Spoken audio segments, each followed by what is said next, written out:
center this. There we go. Good evening and welcome to WORT's 2021 Spring Election Candidate Debate for District 16. My name is Jael Currie Ramos. I'm a reporter and producer with WORT. And I'm Jael Pittman, WORT News and Talk Director.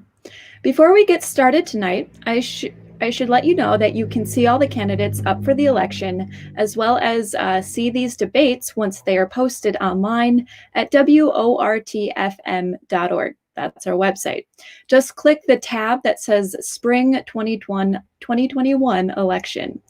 If you have questions, complaints, or comments, please do feel free to contact me. That's CHALI@WORTFM.org or 608-321-9586. And now on to tonight's debate. Our candidates tonight are Jael Currie, Greg Dixon, Tyson Vitale, and Matthew Tramel. Observant listeners/watchers will note that this is a shortened list. Peter Schramm has officially withdrawn from the race, and Kim Richmond tells us they've also withdrawn. Jael, Greg, Tyson, and Matt are vying to represent District 16, located on Madison's southeast side near Monona and McFarland.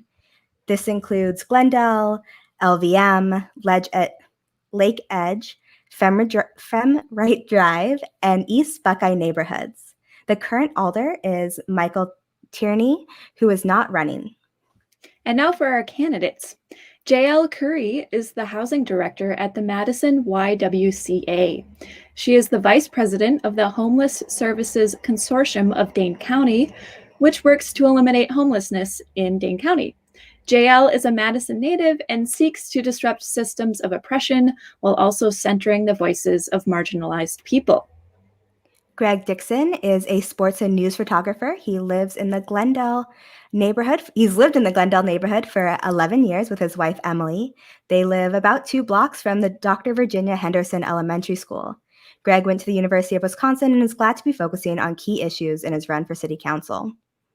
And Tyson Vitale is a Madison native and graduate of MMSD. He currently serves as vice president of the board of directors for Outreach, Inc.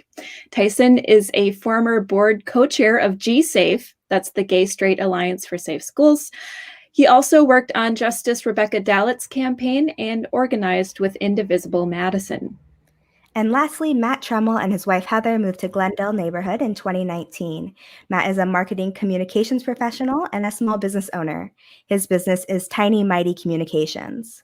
Matt served as a local elections official in last November's election, attended the 2017 Women's March in Chicago, and volunteered with the Obama for America campaign. Thank you so much, candidates, for joining us tonight.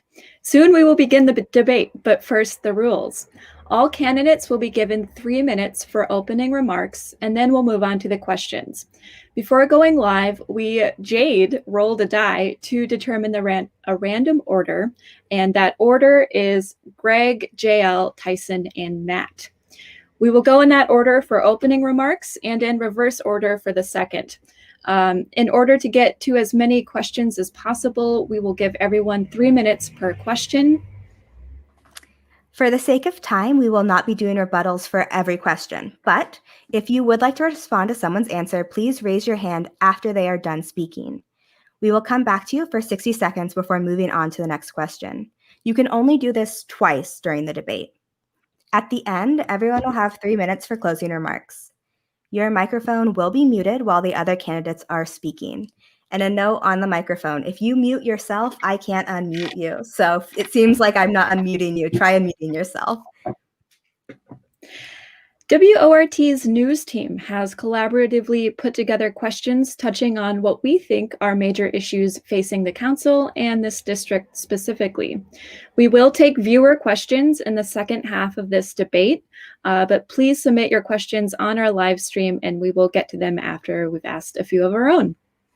I will be keeping track of time. If I hold up this yellow card, you have 30 seconds left. If you see this pink card, it means you went over time and you should wrap it up. If you do go over, we will start muting the mic. Okay, Now on to the debates. We'll start with opening remarks based on the order that we just talked about. So we will start with Greg. You have 3 minutes. Well, first of all, I want to thank WRT for putting this together. Jade and Charlie, it's really great to be here. I have been a WRT listener since I was in high school, and being one of the older candidates, that was all the way back in the 1980s, the early 1980s. So as I think it was Jade who introduced me, I live 2 blocks from Henderson Elementary with my wife Emily Steinway, and for as long as I can remember, there's been a big divide between black success and white success. And I was a returning student at the UW about 15 years ago. And I remember talking to my advisor, Richie Davidson, about this. I said, Richie, did you know that in Madison we have one of the lowest graduation rates of black people in the country? It was like a little over 40% of blacks at that point graduated from high school.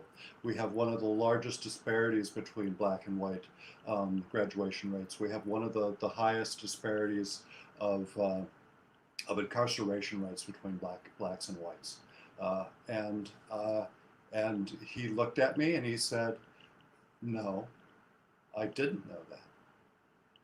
And what strikes me is that a lot of people don't know.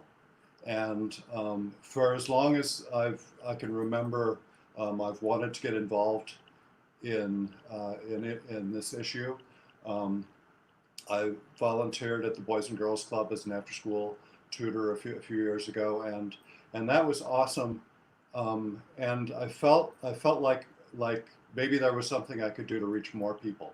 It's great working on one-on-one with people. That's awesome. But I've been interested in policy, and I have a lot of different experiences in my background, and I'm interested in seeing if I can lend some of my ideas to the situation. This is a key moment in our history. So we have 3 just incredible, it's a crisis period. We have 3 crises going on simultaneously. We have the pandemic, we have racial strife, and just a vast political divide.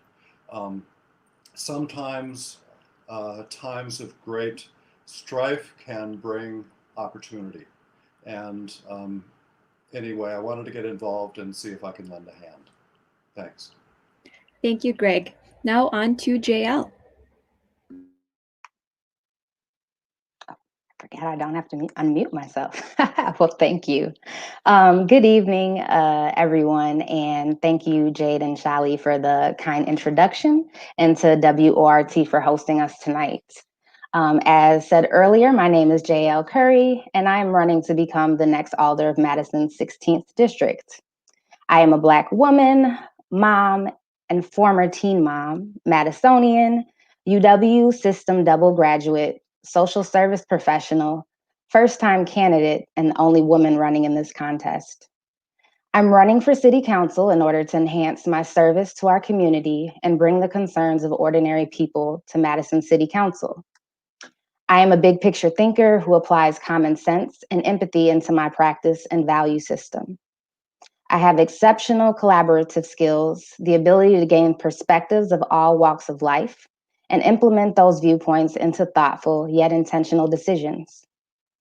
I have dedicated my career to providing resources that meet human and social needs, as well as actively work towards eradicating injustices that are at the root of many of our societal issues.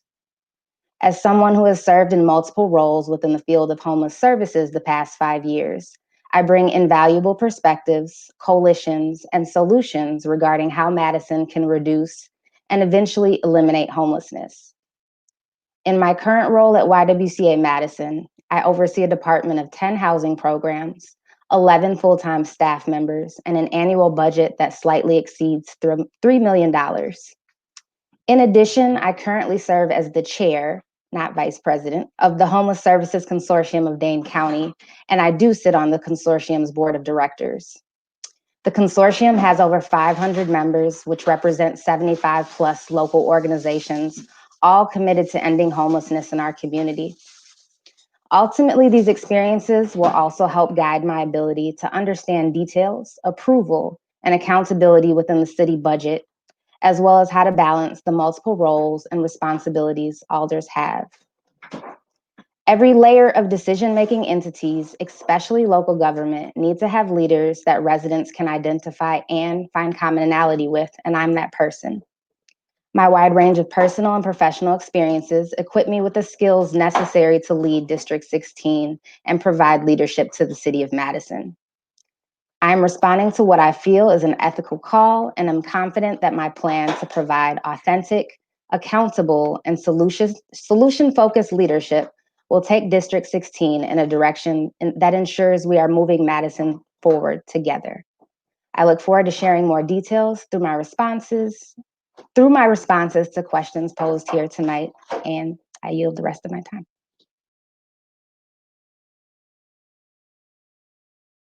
Shally, you are still muted. This is what I was just talking. Thank you, Jael, and thank you for correcting us. My apologies. Next, we move on to Tyson. Hi, everyone. My name is Tyson Vitale, lifelong Madisonian, and have been on the Far East Side and lived on the Far East Side since I have been 12 years old. Can you guys hear me? I should just check that. Okay, great.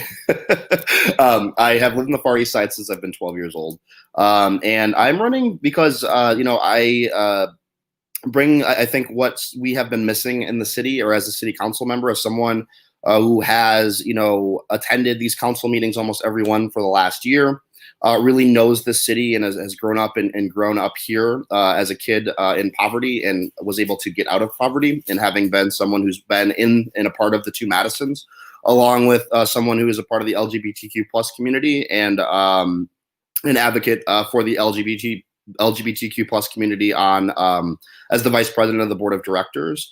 I was asked and decided to step up for our community and run, and excited to run for District 16 older. Some of the main priorities that I want to make sure that we're addressing are really bridging that gap of the two Madisons that we see here in the city that I've lived, and working towards that, and really actually getting what I've seen lacking, which is the lived experience included in those decisions of people that are and have been, the most downtrodden right now, especially in our city, that is Black men. The statistics for Black men in our city are abhorrent. And as we know, one of the main issues that we talk about and that I hear about in my district is safety. And the fact is, crime, lack of safety, and the disparities that we face as a city today are perpetuated by the gaps in opportunity. And we can, bridge those gaps in opportunities by advocating for investments in our community. Housing initiatives to make it easier to rent, buy, and maintain housing security. Community assets like libraries, neighborhood centers, green spaces, so that the East Side is a place for personal and community growth. Violence prevention programs such as mentoring to ensure that we're encouraging thoughtful and productive citizenry. And also, most importantly, a fighter for the East Side.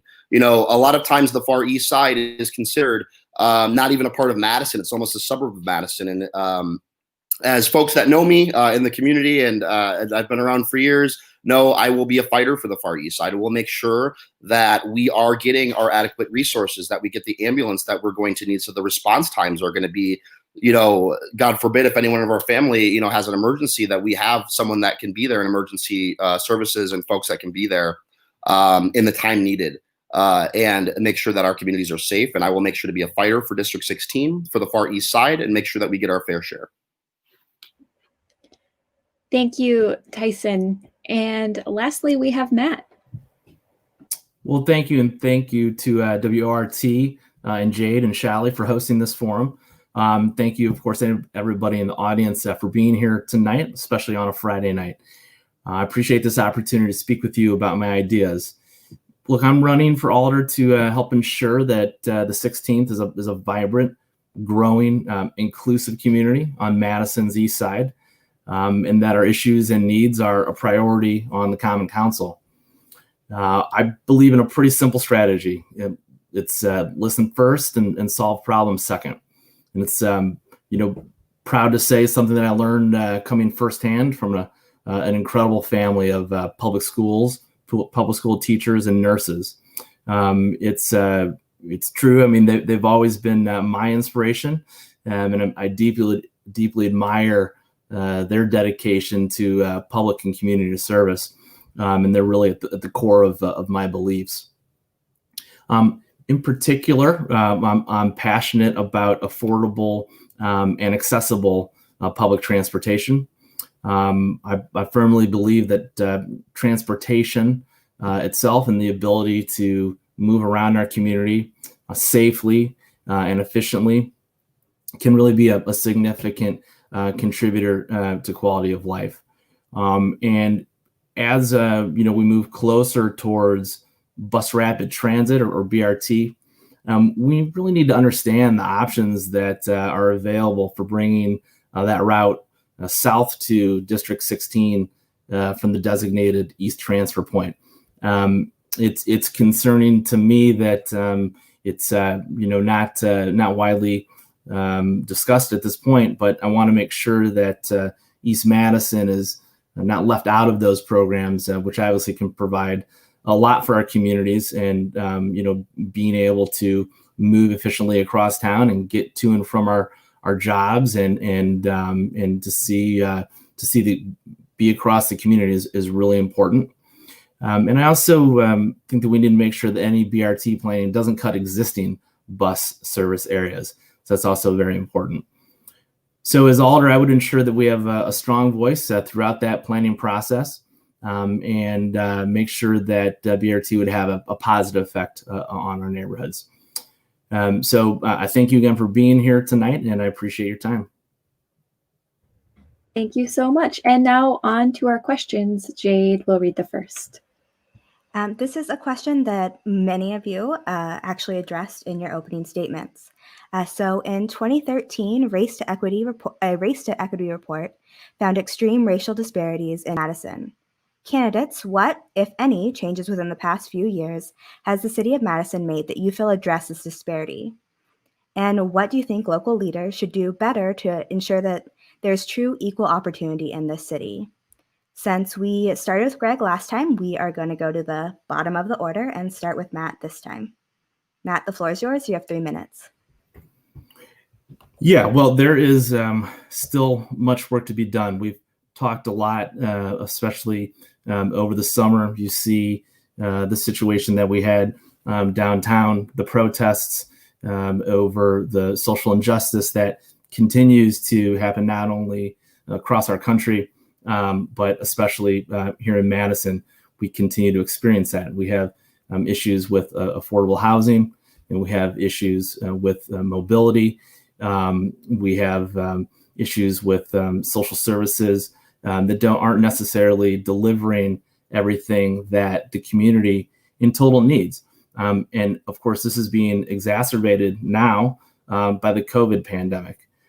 We know that this pandemic is hitting communities of color much harder than it is of other parts of the community. And yet we're still trying to figure out how it is to get this thing back on track. And I'll talk a little bit about COVID response later. But for all of the work and the efforts and the strong community and organizing that happens here, we have an incredible nonprofit community and social services network. There's a lot of work to be done, and all of that work really needs to be happening at the local level. The Common Council and the alders really have a special responsibility in making sure that continues to strengthen and improve. Thank you, Matt. Tyson, we will go to you. You have 3 minutes. Okay. Well, I'll start with that answer, taking a little bit of a step back and, talk about, the reality that we really have to come and face as a city right now is we have some of the worst racial disparities in many aspects in the country in the city right now. the city that we all love, and the city that we all want to contribute towards making better, and being the Madison that we know it can be. And, growing up, and this goes to, there's a lot of folks that have been very well-meaning and accomplishing a lot of these things, but what has been lacking? It is folks that are willing to tackle this issue with lived experience and actually having been from the communities that are most impacted. You see candidates like Jael and I, we're leaving. There is a brain drain right now of young Black professionals and young Black folks that don't feel like this is a community for them, and they're leaving. Like, this is a crisis, actually. We have to solve this, and we have to solve this first and foremost by selecting leaders and leadership and folks that really understand where our communities are coming from. I think there are candidates that do have that experience, and I think that there are some that do not. And we really need to take a real look into what we are doing and how we address issues as a city, and that we prioritize that lived experience. Growing up as a poor Black kid with a single mother on the far east side, first on the far west side, then at 12 years old on the far east side, if it wasn't for literally luck and community members investing in me and East Siders investing in me, I could have very well been in a different path. And we have to change that. And we have to change that by addressing these policies with an equity lens. But we have to also change those by having folks that really understand where our community is struggling and where the folks who are struggling most know where they're coming from. They've been people and folks who have been there to really, really address these issues. Thank you, Tyson. Jael, it is your turn. You have 3 minutes. You can start now. Thank you. So thanks for this question. First and foremost, I would want to say that one of the major changes, especially as someone who's lived here my entire life, is we're finally having hard conversations. Folks are starting to define and build coalition within what it means to be anti-racist, what it means to be equitable, what it means to embrace diversity and inclusion. I mean, and what Tyson kind of precluded to earlier is we are a very educated, intellectual community. We have a flagship university here, right? I think almost most of us in this call, or half at least, are UW-Madison graduates or graduates from the UW university system. But we also are a community that talks a lot. We have a lot of task force, a lot of committees, a lot of entities that meet to talk about the issues, but what we lack is actionable, demonstratable things towards being a diverse community, towards being inclusive, towards being equitable. So we need to increase those conversations. I think what I will credit a lot of Madisonians with, especially during this pandemic period, has been there's more time and more abilities to connect, not necessarily in person. So the accessibility to being in some of these entities and committees, the Common Council or City Council meeting for one, the accessibility is greater. We need to also pay attention to how our structures are inaccessible in the fact of they are not easy to understand and navigate. They cost money. And so when you have capital and privilege, it obviously advantages those that have power, privilege, and money, to be franked. And to summarize, like there's a lot of things, and Matt said we have a lot of work to do. But one of those most actionable steps, especially in the season we're in now, is taking advantage of opportunities of candidates who may not be well polished or understand what a rebuttal or a TIF means, but they bring the lived experience of I lived through this very resolution that we're voting on. Because of this resolution, it impacted my community, the way I live, the way I work, how I access things that contribute to my well-being. And so I would say this is a stacked question, but it's first looking towards leaders in the BIPOC communities and folks who identify as being impacted by the very things that the council is tasked with voting on. And then also stopping the talk and moving toward action. Thank you. Thank you, Jael. Greg, you are our final candidate on this question. Okay, yeah, thank you. So we know a lot about equality of opportunity that that we didn't know just 5 or 10 years ago. So there's a group called Opportunity Insights that has been doing research on this, and they have been funded by the Mark Zuckerberg, by the Bill and Melinda Gates Foundation, by government organizations. The Joe Biden's team has taken a keen interest in this kind of research, and one of the things. So the Opportunity Insights, it's run by Raj Chetty out of Harvard, and his research has found that some of the keys to equality of opportunity are good schools, social capital, which means like who you have a chance to talk to in your community. It's measured with things like places where you can just go and hang out and meet people. Income divide is one of the keys to equality of opportunity. So areas that have a vast difference between the highest income and the lowest income, they have terrible equality of opportunity. Segregation is the enemy of equality of opportunity, and strong families are also key. So Raj Chetty developed a tool called the Opportunity Atlas, and I've linked to that on my Facebook page, Greg for Madison, and also on my website, gregformadison.com.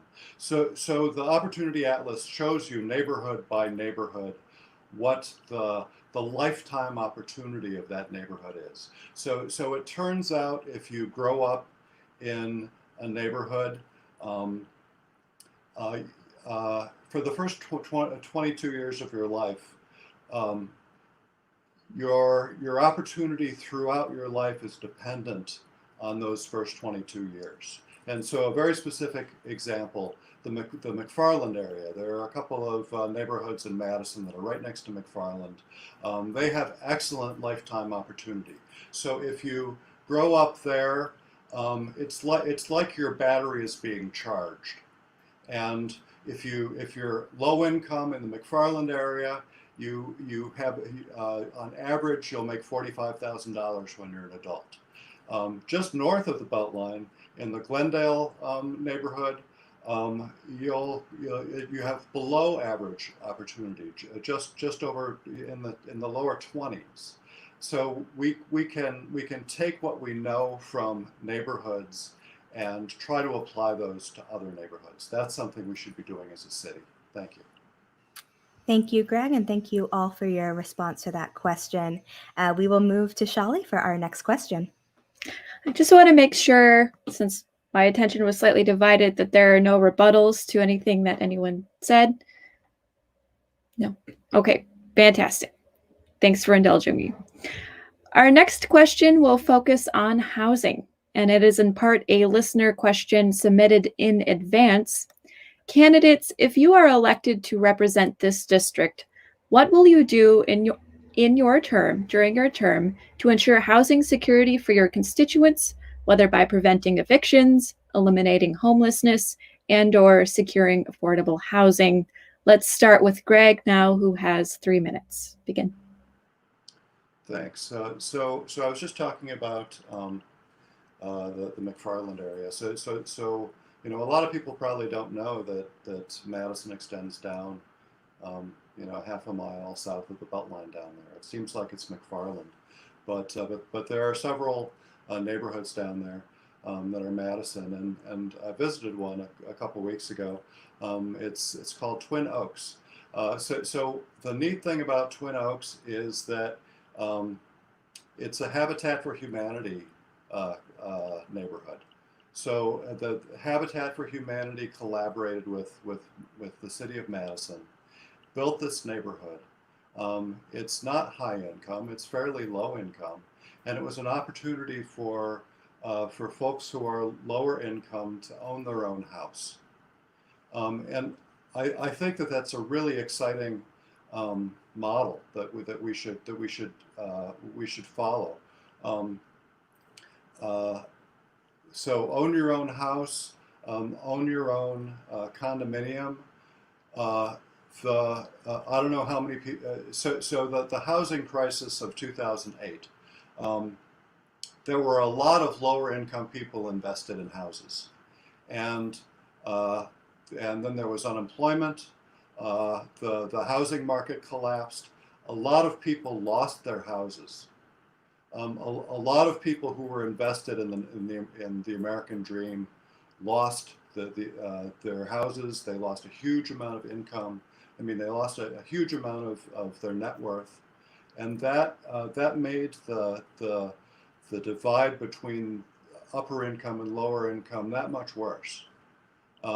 We had a bailout for the banks, but we didn't have a bailout for those people who had invested in the dream of owning a house.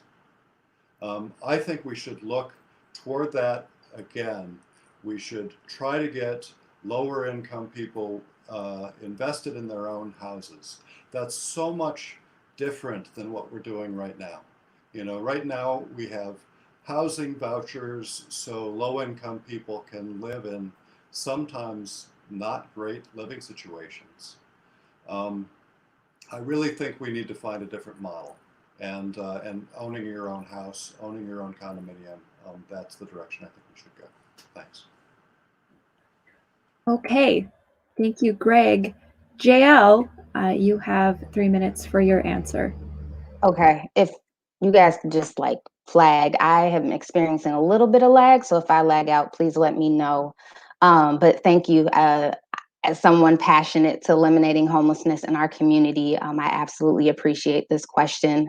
We know that we're in a pandemic right now, and folks have lost the means to pay for housing that in reality was not really affordable for a majority of our city in the first place. So I think one of the top priorities that we've seen also immediately in effect on a nationwide level is stopping evictions from being able to happen during this time. The immediate suspension of evictions for non-payment of rent, I should clarify, I'm sorry. Housing instability is already created by lack of non-payment, not lack of non-payment, I'm sorry, being able to pay for high rents, which in terms are not truly 30% of low income individuals. I can't, hello? I can't. You're here. Okay, you guys are starting to go out and my screen went a little off. So another thing too is bringing up affordability. Rents are not affordable. We hear about affordable housing all the time. I work in I drive the East Wash corridor to the Capitol Square every day to work. And a lot of those high rises that are popping up, we've seen advertised online, even Craigslist, saying that they are affordable. A 2-bedroom or a 1-bedroom at $1,200 and up is not affordable. It's not affordable for me being a director at a nonprofit. It's not affordable for most of Madison's working class or workforce. So we need to address that. And I think by putting in measures of rent control, rents increase all the time. There's not a lot of power, first of all, city entities can do to provide that. So we would have to repeal preemptive laws and against local tenant rights.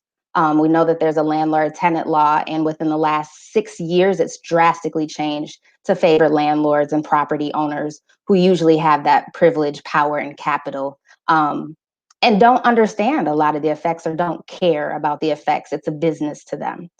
So absolutely putting people before property and priorities and prioritizing that.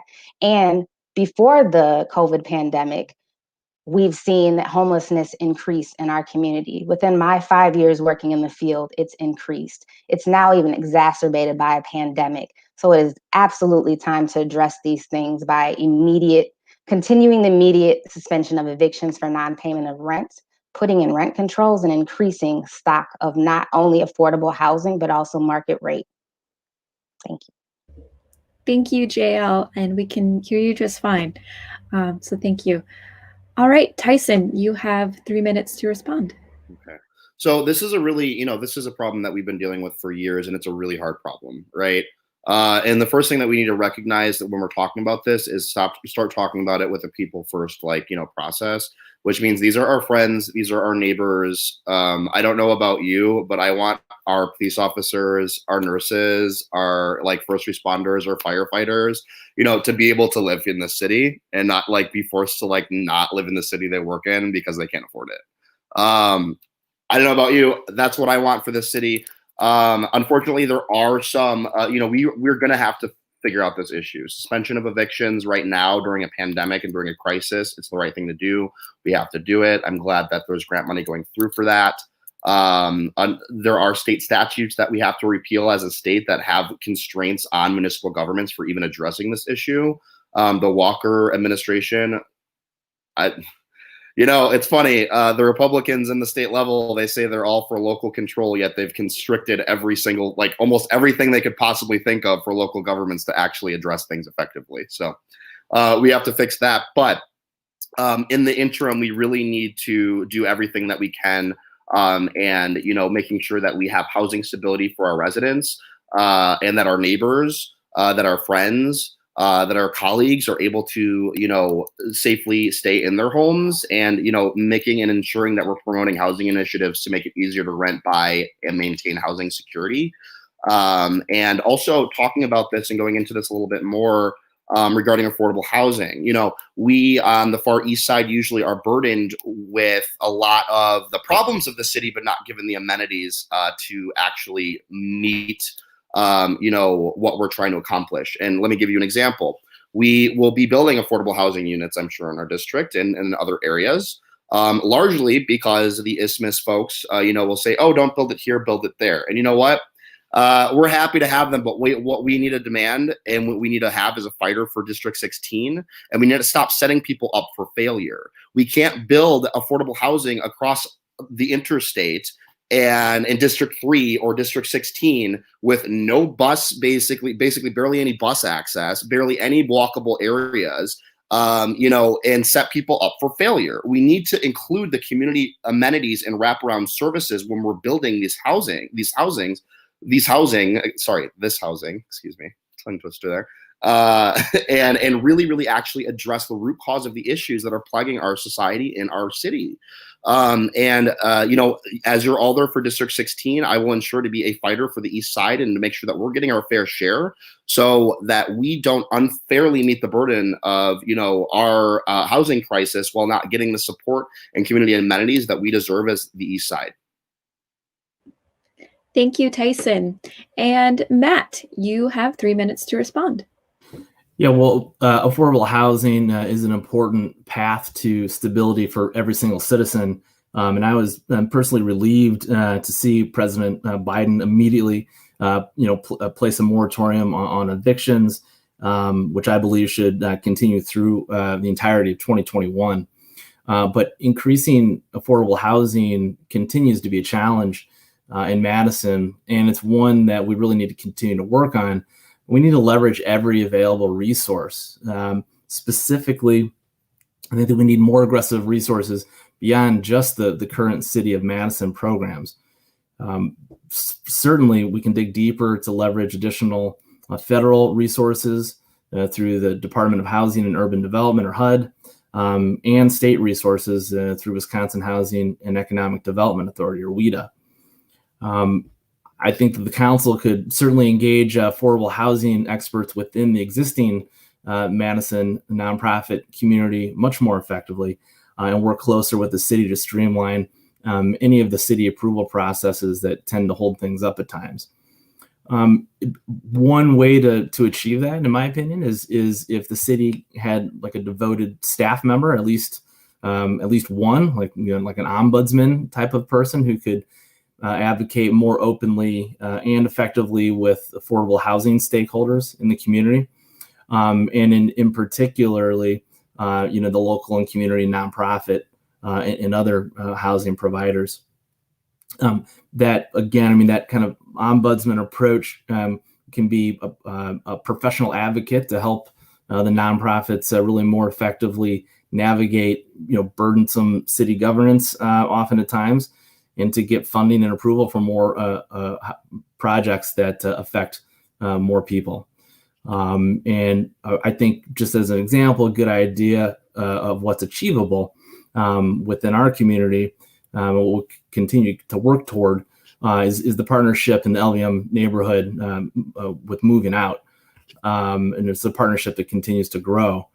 But again, I think, if we can just really focus on, some resources on city staff, like I said, some kind of an ombudsman approach, and leverage more federal and state resources, especially within the incoming Biden administration, to make affordable housing efforts more effective. That could be a big way to do it. Thank you, Matt, and thank you, candidates. Before we move on to the next question, are there any rebuttals? Saying none, Jade? This is also a listener-submitted question in part. If you are elected to District 16, what sort of steps to enhance or change public safety in your district, including police, neighborhood patrols, ambulances? What are the things that you need to see in your district? Matt, we will start with you.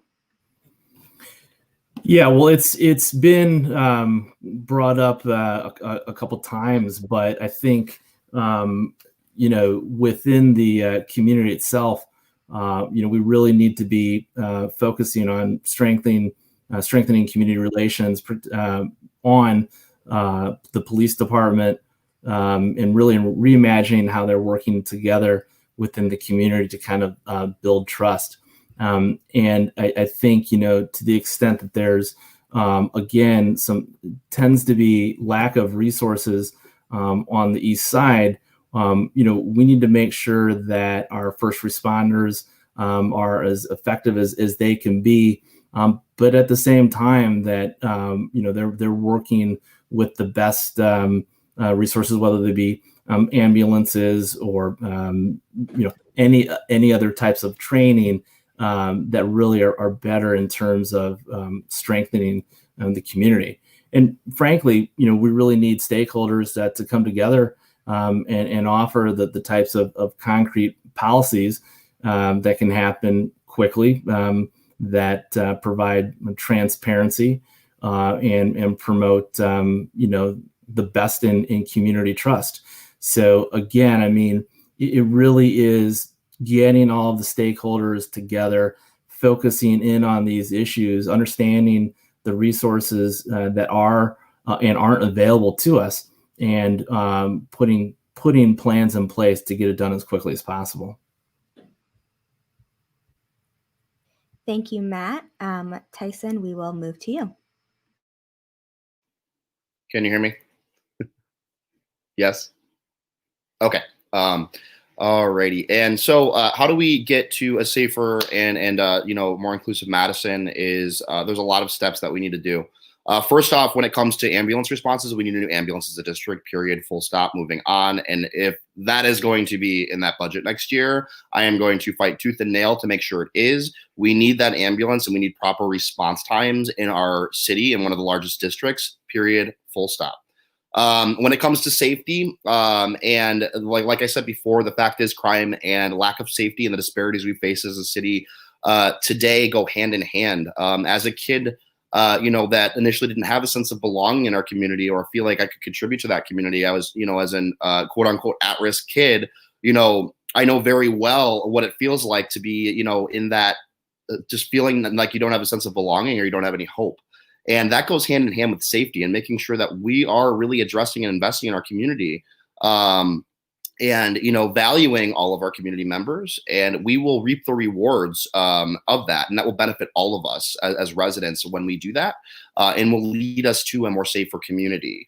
So what are some of those things that we can do? We can do housing initiatives, like I said before, to make it easier to buy, rent, and maintain housing, and for folks to stay in their home. Community assets like libraries, neighborhood centers, and green spaces, and in ensuring that, neighborhoods are encouraging places for growth and, a good place to live, work, and play. And that's what we want to make sure that the Far East Side has and does. Everyone deserves and to feel safe in the 16th district. And when we invest in our residents, we can ensure that we are a Madison that is, again, great place to live, work, and play as a family. and for families. We must target the root causes that underlie the challenges of safety in order to move forward on the issues that affect District 16. And I believe I have the lived experience, to fight for the often underrepresented on the Far East Side to bring us together on this issue. I have been, I'm not sure what my time is. Sorry, I wasn't looking at the screen. 1 minute. Okay. Sorry. I have been, a fighter for the East Side for a long time now, with a lot of causes of the marginalized. Again, I am the board of outreach, on the board of directors of Outreach Inc., who has had to make some difficult decisions on certain issues. And, we'll always make sure to advocate for, especially our queer, trans people of color in our neighborhoods that are affected disproportionately so. Because what I know is that a rising tide does really raise all boats. And we really can do this and accomplish this as a city. And I'm looking forward to addressing this issue in a roots cause results oriented way when I am on council. Thank you, Tyson. Jael, you have 3 minutes. Thank you. So I know public safety is a huge issue citywide, but specifically within District 16. Those of us who are linked into some of the neighborhood groups or social media, it seems like every other day we're seeing something about a car burglary or home burglary. And folks really are concerned, understandably. So your question asks what steps. I have a personal perspective as a Black woman and a member of the BIPOC community that also needs to be inserted into this conversation. Love the fact that Tyson brought up root causes. We are in a pandemic, and a lot of times, while we have the law and while we have folks that are tasked to maintain that law, a lot of circumstances that lead folks to commit crimes are not addressed.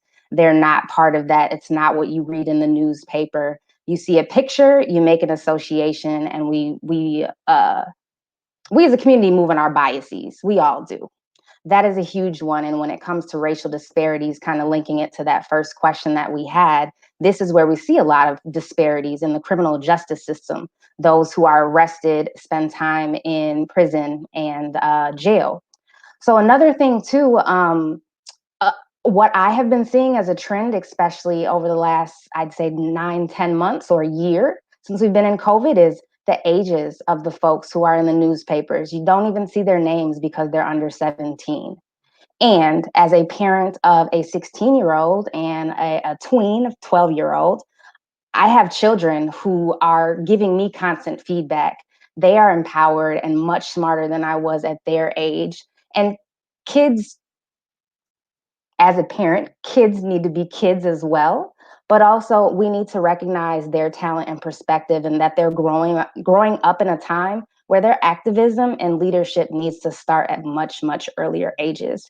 So I think a pivotal part and a crucial part of this conversation that's missing is youth engagement, opportunities for youth, specifically for Black BIPOC youth, to feel a part of their feel a part of their community, feel an investment in that community, and be occupied. And during a pandemic, kids are doing virtual school. We already saw things before the pandemic occurred. And so again, it's looking at those root causes and providing resources, support, and a listening ear to what actually is the cause behind these things versus we just have crime and it needs to get solved. Thank you. Thank you, Jael. And Greg, you are our final candidate on this question. Okay, thank you. So one of the things I've been doing as a candidate is walking around all of the neighborhoods.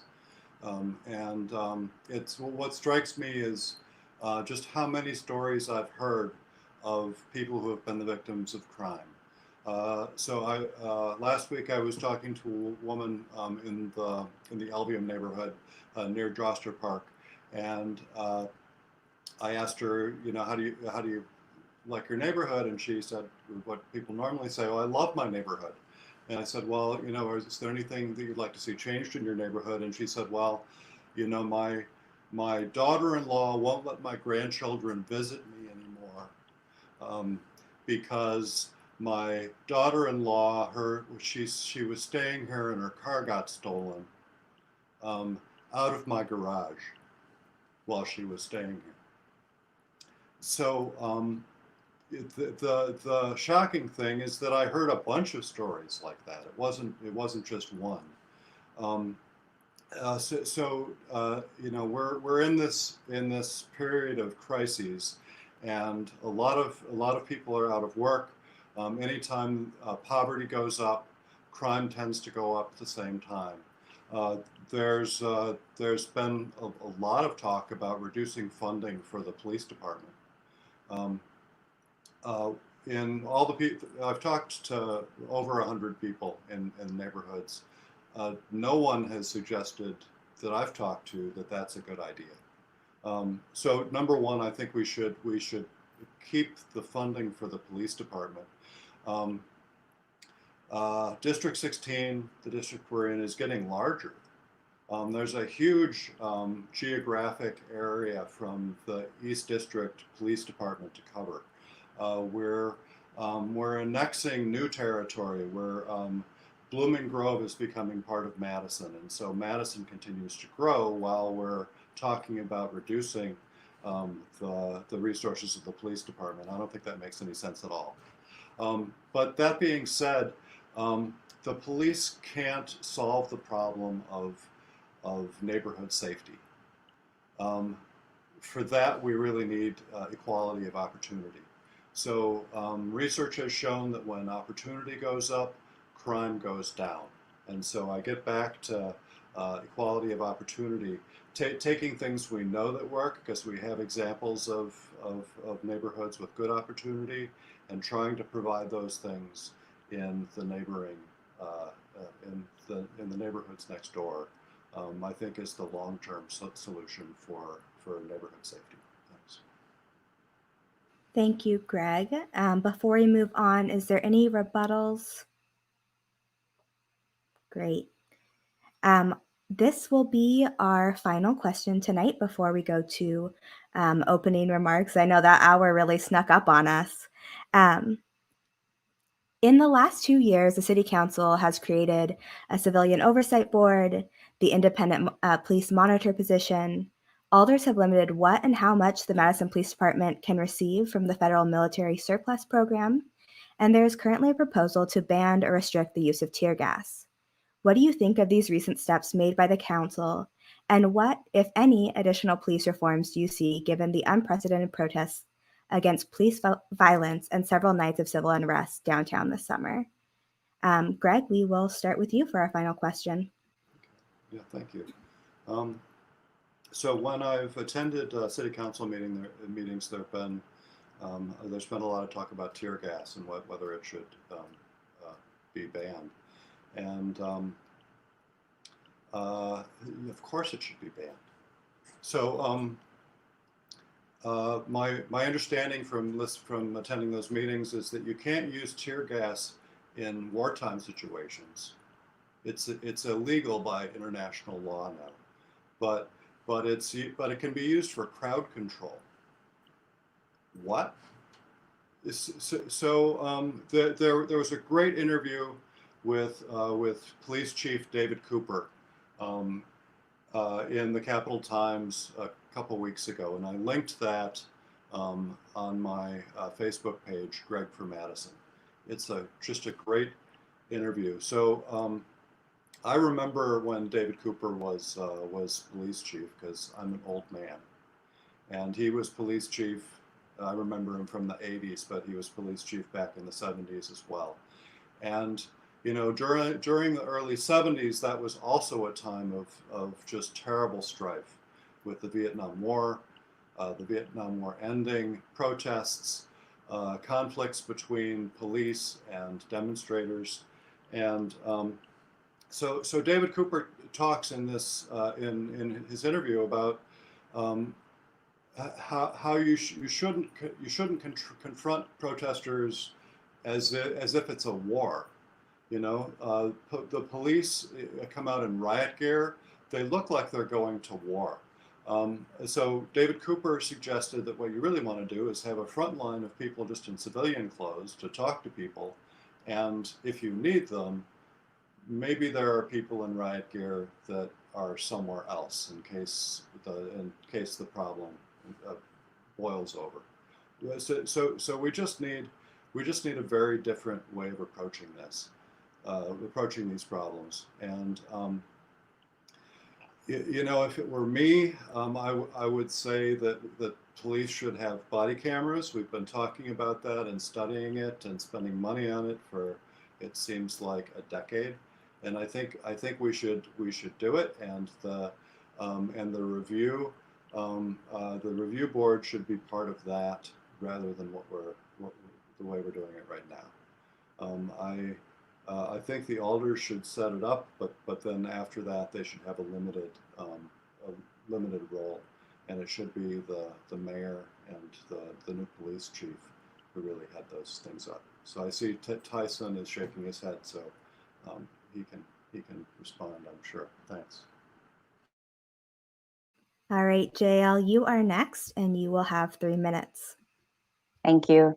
I think it's important to point out that within this question, there's not anything that is not fact, but clarifying that one of the recent decisions that the council decided was to affect how much the MPD could receive from federal military surplus, but that was to provide militarized weapons and tools. So I just wanted to clarify that too, because personally, as a candidate and hopefully as a future alder, I will always support the demilitarization of police. And so I want to go back because it's interesting to look at the origins of tear gas. We can trace it back to the early 1920s, but know that it was used predating that in World War I. We know I have members in my family who are service veterans or part of armed forces currently. And that's a part of basic training that every soldier has to go through. They have to get tear gassed. And this is in preparation for war, right? War zones. Situations where they have no other, like to have somebody go through that process just in preparation, I think speaks volumes. It's also, I'm using insane because insanity, the definition is doing the same thing over and expecting the same results, right? So it's insane to suggest that allowing the use or continuing the use of these tools will keep our community safer. We just talked about community safety or public safety in the last question. And for the particular reason of we already know, we've seen this summer during demonstrations in our very own downtown Madison, that these tools have been blatantly misused and or abused and have caused more harm than intended disbursements or a quote unquote maintaining order. Again, I will always support and advocate for the use of alternative de-escalation measures. I know that tear gas is used as, it is framed in that realm often. We just celebrated Martin Luther King History Day, a nationwide holiday. A lot of folks have been using his quotes and citing those, but a lot of folks don't use the quotes of the MLK that history does not tell us. That Tyson's shaking his head, we know. And one of those quotes he used is, rioting is the language of the unheard. So going back, we have to look at the root issues. And as a alder, I will continue pressing and bringing attention to those root causes of the anger and frustration we see, that's also doubled with a lack of trust in systems that are supposed to be focused on serving and protecting, not focusing on how to control us, especially by use of force and abuse of power. Thank you. Thank you, Jael. We will move to Matt. You are the last candidate on this question. Oh, sorry. Yep. My bad. Tyson, actually, you are our next candidate. And then Matt, you will finish this question after Tyson. All right. Thanks, everyone. So, yeah, so I'm proud to say that I've, taken part in quite substantially, the implementation of the Civilian Oversight Board. I'm endorsed by two of the alders that were part of the work group, Alder Donna Moreland, who I love and am honored to have her endorsement, and also honored to have Alder Shiva Badar, a former president of the council's endorsement as well. Who really helped this and were really key to making this happen and putting it in place. And I want to talk and take a step back because I heard about Chief Cooper, and Chief Cooper means a lot to me as a LGBTQ kid that grew up here. So for some context, Chief Cooper was a strong advocate for inclusivity in our police department for LGBTQ folks, and a reason why I feel safe as an LGBTQ person in this city today. And we have to remember that his views were not popular initially, just like Martin Luther King, right? We always talk about these folks like, oh, I love Chief Cooper, I love this, but his views were not popular, and there was a lot of pushback. But he was a man of integrity and a chief of integrity, and really, really moved us forward as a city. And met us where we were at, but most importantly, got us where we need to go. And it's a Chief Coopers that I look to for inspiration on how to really lead on these issues. And so I hear a lot about equity studies and other things from some of our folks on this call, but it's one thing to read a report, to study a paper. It's another thing to have the lived experience personally, to be able to connect and consult with other marginalized people. When I walk into the city council chambers, I'm not just carrying a stack of papers to inform my understanding. I'm carrying the experiences and realities of my community. And we need to make sure that we are walking in with that aspect and with that context for all of our residents, if we're going to really be able to address these issues that we've been talking about since the 70s, the 80s, the 90s, the 2000s, and right now, right? Like we have not actually solved them because of that. Good policy requires qualitative and quantitative data. Analysis is nothing without context. And this is what we really need to understand as lawmakers, as we are talking about people. And we need to have the understanding of the people that we are representing, and that includes everyone. And when we do that, we can really be a better community. And I see an opportunity to really accomplish that on council, just like I helped with this last year in taking a large part in helping move our community forward, and want to continue to make sure our community moves forward and heals, and also addresses these issues that will better us all and make a safer, more inclusive Madison for all of us. Thank you, Tyson. And Matt, you will finish this question, and then we'll move on to closing remarks. Well, thanks. Yeah, I've long believed that police departments across the country can reimagine how they're working together within the community to build trust. But to help our police officers be the most effective that they can be in the community, we need to provide them with the best conflict resolution training possible. We also need to support ancillary mental health services in the community, which relieves some of the pressure on their day-to-day responsibilities. With respect to the tear gas ban discussion, my belief is always to prioritize de-escalation first. So we need to very, very strongly deter its use through strengthened protocols. And there has to be better ways to address the underlying issues with which this ban is actually trying to deal with. But again, there's kind of a bottom line to all this.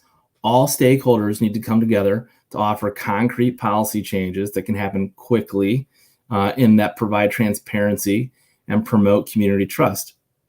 Many of these effective policies have been widely discussed. They include, among other things, banning chokeholds, requiring de-escalation, exhausting all other means before even considering shooting, and requiring comprehensive incident reporting for any violent action. And once that comprehensive incident report happens, acting on it and changing as appropriate. If tear gas is used as a last resort, we absolutely need a comprehensive incident report to learn from that incident and to continue adjusting policy accordingly to prioritize de-escalation. So again, we need to think very carefully about this issue and make sure that everybody involved in this conversation, is thinking about the best ways to de-escalate rather than, add in additional militarization, so to speak. Okay, thank you, Matt. We are coming up on the end of our time tonight. And if we didn't have a debate happening in 25 minutes, I think we'd love to ask more of the listener questions, but Jade and I probably look a little pressed. So with that said, we'd like to enter the closing statements. If you could limit your response to 2 minutes instead of 3, and I'd also, if possible, if you can wrap in one of the listener questions, which is why you are the best choice for this district. Let's start with Matt, who has 2 minutes. Go ahead, Matt. Sure. Well, thank you. I want to just go back to something that I said at the top. I believe in a really simple strategy. It's to listen first and solve problems second. This is our community together, and we need to focus on pro-growth and pro-people policies that support strong economies and a high quality of life in Madison for every single citizen. And I think that's even more important in these times of great need. And I also know that can be done in an equitable and inclusive way. So much of this right now is about bringing stakeholders to the table, lowering the temperature in some instances because of the ongoing debates that we're having. I'm a professional communicator by trade, and I think I'm well suited to do that for District 16. Madison in and of itself can embrace and support economic development while also strengthening the quality of life for all of us. We have to communicate openly, honestly, and we have to be respectful of everybody's ideas. I think, like a lot of other people this week in our nation's capital, I was inspired and heartened by a renewed glimpse of the power of hope. And even in our own neighborhoods, we understand that many of us have different views on important issues that affect our everyday lives, but we all share the same community, and the path to improving it always lies within each of us. So I hope I earn the opportunity to work together with you to do that. Matt, thank you. Tyson, on to you. Well, thank you for allowing us to take the time today to talk about the issues. My name is Tyson Vitale again. My website is tysonforalder.com. I bought both domains. You can put number 4 or FOR. It will go to the same thing. And I do believe that I am the best candidate to represent District 16 in the Far East Side. Why is because I will be a fighter for the Far East Side to make sure that we're getting our fair share. I have been someone who has grown up on Vernon Avenue, has also lived in Richmond Hills, and then also in the Glendale neighborhood. I have been a part of the 2 Madisons. As an LGBTQ Black kid that grew up poor here and has gotten out of poverty, I want to make sure that that is a story for every single one of our residents, and we'll make sure to work to do that and make that happen and show show everyone how that can benefit us all. I want to make sure that we have a safe and inclusive District 16 in Madison as a whole, and also that you deserve an alder who is committed to hearing your concerns. And, our next alder, if it be me, will be responsive, solutions-based representative for the Far East Side that will talk to folks, even the ones that disagree with me, and ensure that all residents' voices are heard, understood, and valued on the Madison Council. I will be an advocate for equity, and I have been doing that my entire life. Union strong, and making sure to support unions, and will always be, and will never waver on being a strong supporter of unions and workers' rights. And of course, an advocate for small business, making sure that we advocate for the continuation of the Small Business Equity and Recovery Grant started in 2020, and ensure that, most importantly, it's fairly distributed throughout the city and not just downtown, and supports our East Side businesses and our folks. So that is me, and I believe I would also be the first LGBTQ Black person on the council ever. I just was told that today, which is pretty cool, if I was to be elected. So hope to vote for me, tysonforalder.com, and please reach out if anyone has any questions on Facebook, Tyson for Alder. Thank you. Thank you, Tyson. Jael, you have 2 minutes for your final remarks. All right. Thank you again for the invite and for the ability for us to engage as community in the best way possible during a time of social distancing. I just want to start by acknowledging that the ability to be here and in good health and sound mind is an immeasurable blessing that I don't take for granted. The COVID pandemic has crippled our nation and our community with fear, anxiety, and loss. I don't think one person can say that they have not been negatively affected. And this week, we've seen a different glimmer of hope and humanity and empathy. But what has also grown during the time of this pandemic is frustration, anger, and distrust, especially in regard to government structures and its leadership. District 16 and Madison residents have a timely opportunity to change the trajectory of our city with our votes leading into the 2021 spring primary and election. We just bared witness to that with the hope many of us felt on Inauguration Day. We must also ensure that residents who have felt devastating and traumatic effects that predate COVID-19 by generations not only hear, but see demonstrable acts that prove their lives indeed do matter. We must revitalize our economy by providing economic relief. We need leadership that will empower and collaborate with communities. Communities have been organizing and know what they need and want, and how to build coalitions that allow them to survive with an overall intent on thriving. These communities deserve leadership that honors and collaborates with their existing efforts and perspectives, while also demonstrating bold, authentic, accountable, and solution-focused outcomes. We must again stop the talk and move into action on creating equitable access, opportunities, and outcomes for all Madison residents. This includes investment in youth and equipping them with safe, quality public education and demonstrating that housing is a universal human right. Thank you, JL. And then finally, we will have Greg. Well, I want to thank WRT for giving us the chance to talk today. This has really been great. I think that this is a great group of candidates, and frankly, I think any of us, but I probably shouldn't speak for myself, but the other three candidates would make great alders, you know. I think we're lucky to have such a great group of people that want to be alder. One of the things we haven't talked about is whether alders should be full-time or continue to be part-time.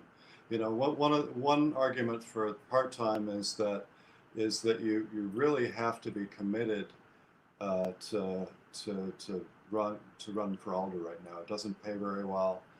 There are long hours. You really have to want to serve in order to do it. And an argument for it not being a full-time political position is, and not having tons of money in it, is that it gives a chance to more people. And I think that's one of the recurrent themes of the conversation this evening has been giving a chance to people who haven't had it in the past, and I think that's important to all of us. We're still in the middle of the pandemic, but I think that there's light on the horizon.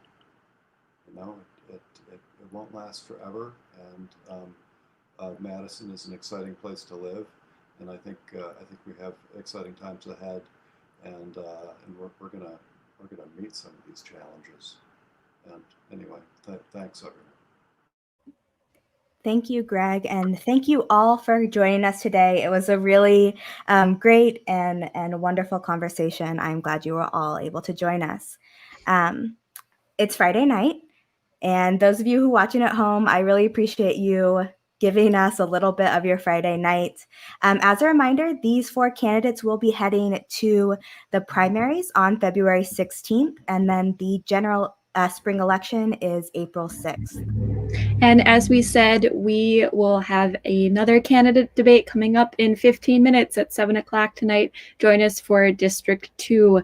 My name is Shallie Pittman. I'm the news director at WORT Community Radio. And I'm Jade Siri Ramos. I am the producer for all of WORT's debates this season. Have a good night. Thank you so much. Thank you.